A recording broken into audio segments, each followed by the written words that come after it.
Most of us have a sadhana and a practice and a yidam and a deity and a meditation and a recitation and an offering that we do every day. Let's make it very simple. Most of us do about 1 hour of meditation, practice, recitation, sadhana, prayers, chanting, offerings combined across about a day. So people here have a view that 1 hour a day is my spiritual practice. That 1 hour a day is what's going to bring me to my next level. That 1 hour a day is what is going to bring me to become a Buddha or better and improve. And so they put all their energy into having a great altar, which is important, into a meditation cushion, which is important, into the chanting, into the book, into the sadhana book, and they get us all set up very beautifully, and they make beautiful offerings, and they arrange it well, and they think that that's actually spiritual practice. But they don't understand that that's just a tool. So that 1 hour a day equals 28 hours a month, approximately. And that's 336 hours a year. So we are spending 336 hours a year, or 28 hours a month, or 1 hour per day on our meditations. And we are relying on this to become an enlightened spiritual being that transforms. But what we don't understand is this. What happens to the other 23 hours a day? What happens to the 564 hours in a month? And what happens to the 6,768 hours in a year? So what happens is, this is what we take out from here. In one day, we spend 1 hour on our meditations, hypothetically. And then 1 month, we spend 28 hours on our meditations practices. And then on 1 year, we spend 336. And then in 1 day, we have 23 hours extra. We have 564 hours minus this 1 month. Minus this, we have 6,768 hours in 1 year. Minus that. Which one do you think will have a more powerful spiritual impact on us to transform? This one or this one? Correct. So how come only this time we're all holy and pure and recite, but this time we don't want to transform our mind? The 8 verses of thought transformation is not for this, it's for this. So when you ask me, shall I meditate on that? Yeah. Sure. You should memorize it. You should meditate on it. You should familiarize yourself on it. You should read about it. You should listen to the teachings that I gave on it. And you should become a master of it. But it's not the 1 hour a day that you should apply that will make a difference. It is the 23 hours, 564, 6, 7, 6, 8. So people say, how come I'm not feeling better during this time?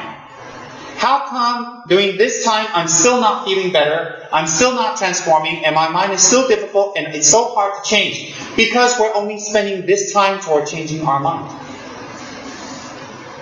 Isn't that an incredible impact? So people around here think, but I'm chanting every day. But I'm doing my sadhanas. And I'm sitting around and I'm meditating. And I'm making offerings. And I'm drinking green tea. But I really still want to slap you. Why? Because all this time is wasted. Then you think, but I have to work.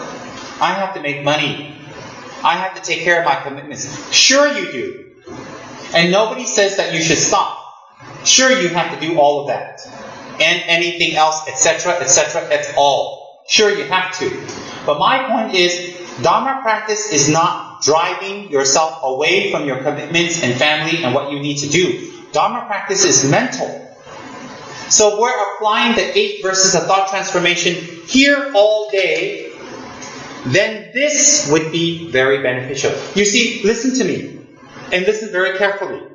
Your spiritual practice is this one, not this one. This one is a reminder session for you to actually practice this time. You see, let me give you an example.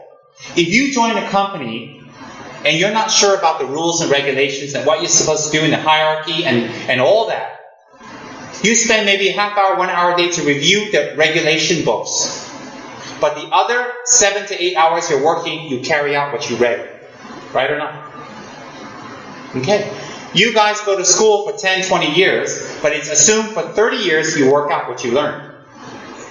Correct? Similarly, what you do during your meditations is a reminder of how you're supposed to act during this time. So during this time, 23 hours a day, 564 hours a month, 6,768 hours a year, if you are fighting your guru, not following hierarchy, not applying Dharma teachings, being nasty, being sneaky, always covering and always playing with the ego and nurturing the ego, why do you think this session will be successful? This session is to nurture this session. This session is not the Dharma practice in itself. So those of us who do 1 hour of meditation a day and 336 a year, they think, how come I'm not changing? Because this one is totally erased by this one. That is why. So when you ask me, shall I meditate on 8 verses of thought transformation? Yes, you should.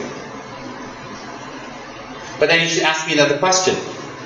What do I do afterwards? Then I go, you apply it. You apply it. If you don't apply this, which one will bring greater results? This one or this one? Of course, this one. So this one is engaged in fun, games, mind games, not disciplining, anger, holding on, grudges, narrow mind, ego. If this is holding on for 6,768 hours a year, it's going to override this one easily. So for 1 year, 336 hours, you're meditating on compassion. But for 6,000 plus hours, you're meditating on I hate this person. I'm not going to follow the rules. I'm going to do what I want. This is not going to work, is it? That's why spiritual practice doesn't work for people. So they say, I'm not going to practice Buddhism anymore. I'm not going to go to the center anymore. I'm going to find a new guru, a new religion, a new path, a new system. Why? It doesn't work. No, it doesn't. It does work. You don't understand how to make it work. You don't understand. And so what I want to tell you is the beautiful altar and the beautiful statue you have, fabulous. And the beautiful sadhana book that you bought, Path to Great Bliss or whatever it is beautiful. And the wonderful cushion that you have, the wonderful thangka you have, and you're sitting there meditating 1 hour, half hour, 15 days, 15 minutes a day, wonderful. But that is just a reminder of what you're supposed to do for the rest of the day. The rest of the day out of your meditation cushion is your real Dharma practice. When you apply that, then you will change.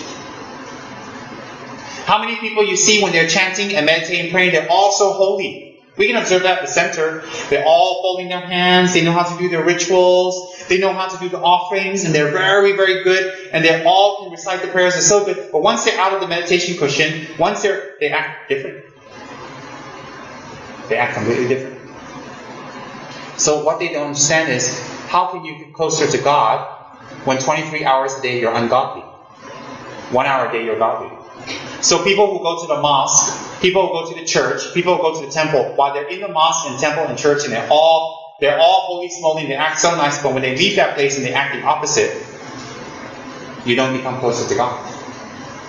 Why don't you become closer to God? Because God exists in 24 hours a day, not 1 hour a day. Does that make sense? So when I'm asked about meditating on the 8 verses, yes, definitely.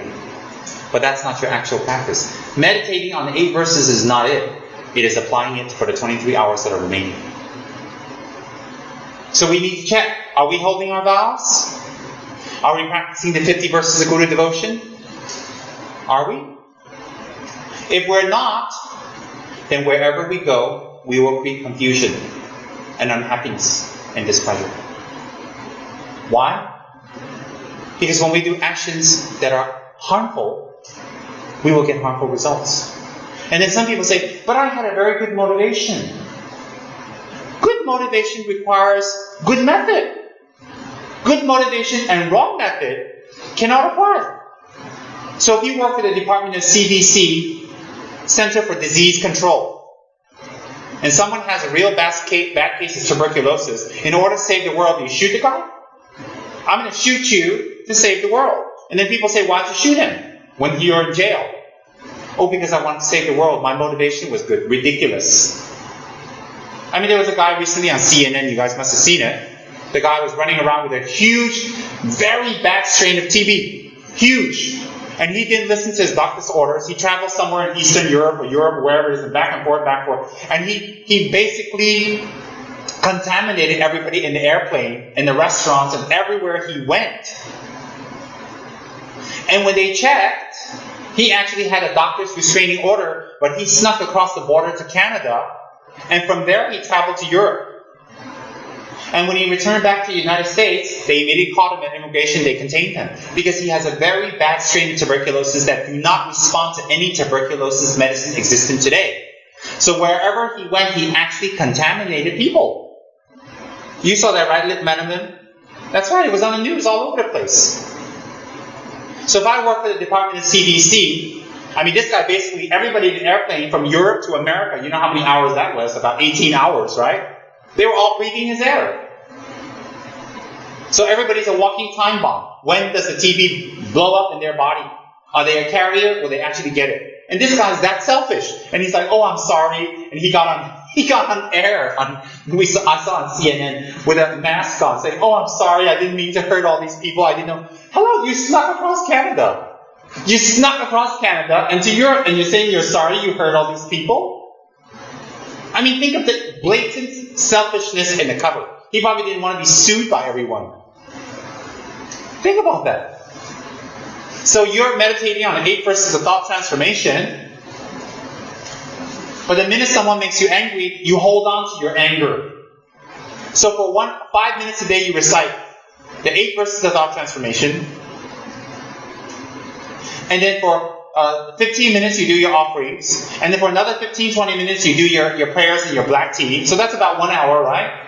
And then the minute you leave your room, your meditation cushion, and you leave your altar, you go outside. If someone does something you don't like, you get angry. You hold a grudge. You don't speak to them for a few weeks, a few months. You make yourself suffer. You make yourself look stupid.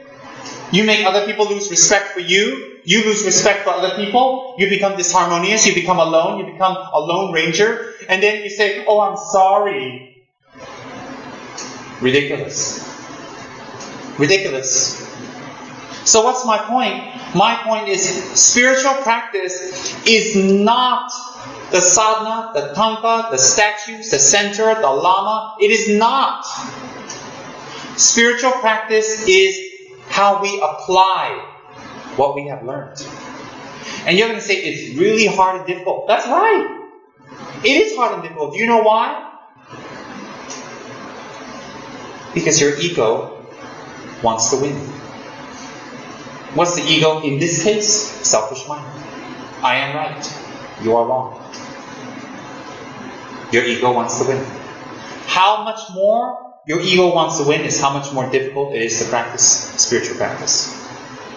So when we meditate every day for a half hour, 1 hour, 15 minutes on the 8 verses of thought transformation, that is actually like reading the manual in a company.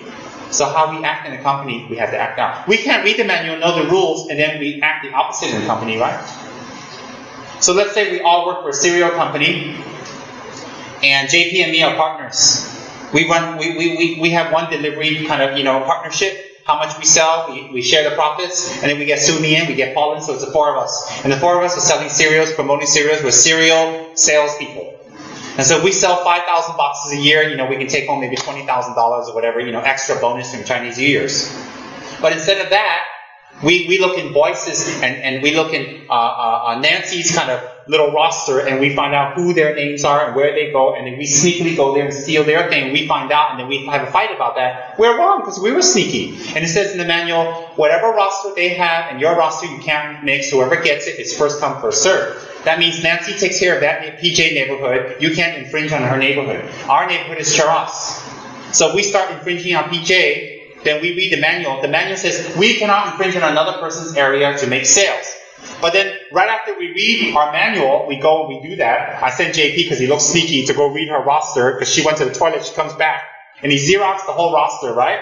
And then me, JP, Suming, and Paul run to PJ, and we get another 500 customers, and then we get caught. Then we can't say, but I had a good motivation. My mother, needed to go to Florida to take a break, and I had a really good motivation. But you saw what was in the manual, what? You saw what was in the manual. So what's more important? The 15, 20 minutes a day that me, JP, Suming, and Paul read the manual and understood it, or the 8, 9 hours a day that we're at work. You think about it. Does everybody understand that example? Quite blatant. If you still don't understand the example, think about it. Similarly, if we recite the 8 verses of thought transformation every day, which is what we're supposed to do, and meditate on it and its qualities, when do we practice it? With Buddha Shakyamuni in front of us? With Lama Tsongkhapa? Oh dear Lama Tsongkhapa, if you get pissed off at me, I'll still have compassion with you.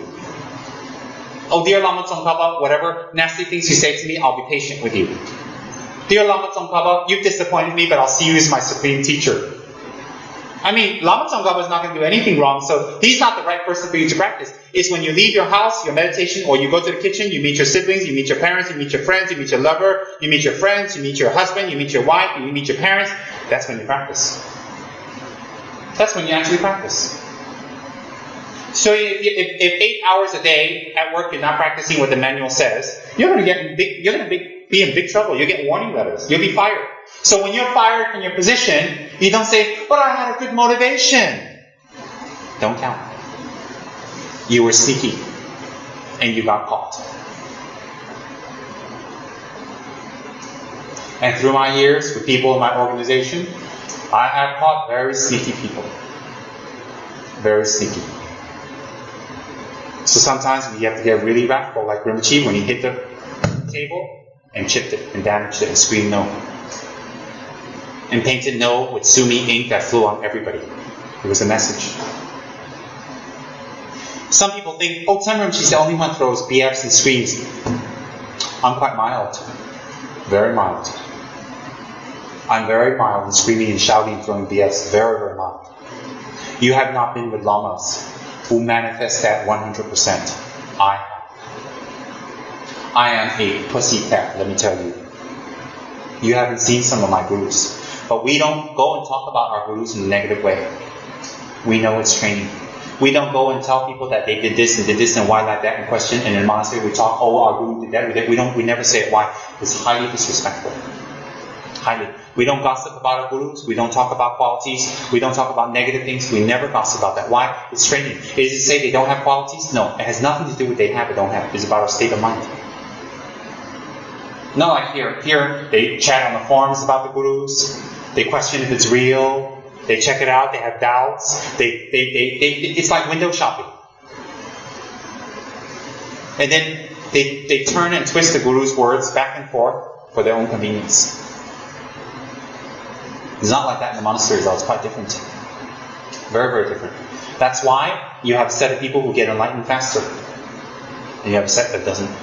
So my point is what? My point is the 23 hours a day, the 564 hours a week, and the month, 6,768 hours a year will override this. So if we're not practicing Dharma here, this one is just a sham.